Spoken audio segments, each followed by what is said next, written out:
বাপ কাটিছিল হারাম দেখা এত বড় খাল না বাপ কাটিছিল এত বড় খাল কাটিছিল এত মাটি কোন আমি খাইছিলাম দাদা কিস কিস করেছিল আর যদি একটা কথা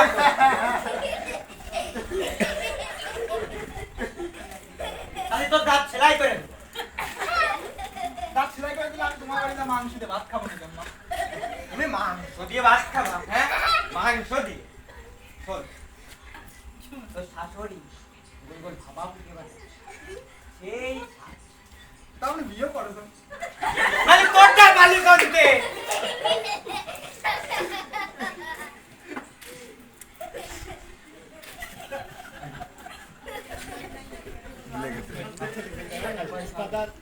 আমরা কয়সা মিয়া তোরটাই